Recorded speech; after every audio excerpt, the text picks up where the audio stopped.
Next, we're going to talk about global positions. Everywhere on Earth has what's called a global position, or the place that you are on the globe, which is the Earth. A global position is written using two different numbers that are called coordinates, and we'll talk more about these. I'm sure many of you have heard of a GPS before. So a GPS, and those letters stands for Global Positioning System, will let you know your exact location. So most devices have GPSs built in anymore, like a phone or a computer. So if your parents ever use their phone and the map system that's built in so they can find directions to get to a place, that's basically using a GPS system to know where you are, the exact location of where you need to go, and then it uses a series of directions to get you there. So the basic way of finding your exact position is to find where you are located in two lines on a globe. It's using a grid map, kind of similar to the game Battleship, when you would have A1 would put you in an exact location. And a grid map has horizontal lines that go from left to right and vertical up and down lines. And at any point, two of those lines are going to meet, and that's the exact location. So the equator is an invisible line. It's one of three we're going to talk about that divides the Earth into two parts, and it runs right through the center of the Earth. It's an imaginary line. It runs east to west. It divides the Earth into northern and southern hemispheres.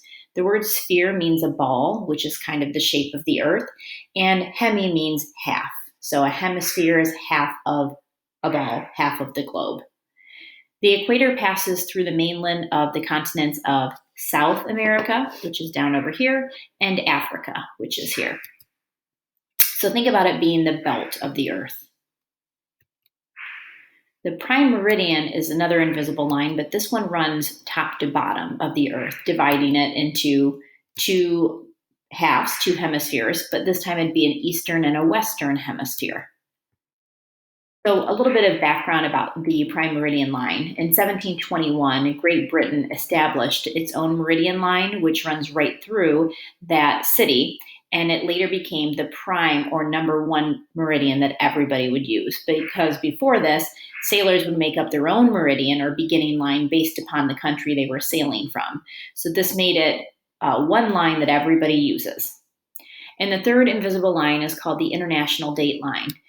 This line is not certainly a straight line. It was established in 1852. Its longitude, that we'll talk about in a little bit, is 180 degrees.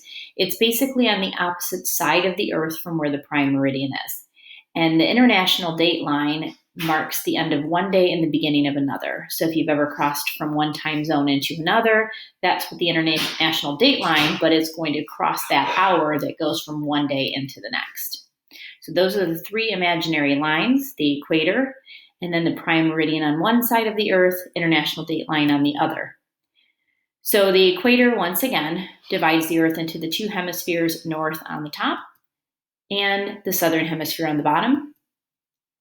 And the prime meridian runs from the North Pole to the South Pole through England, and it divides the Earth into the western hemisphere and the eastern hemisphere.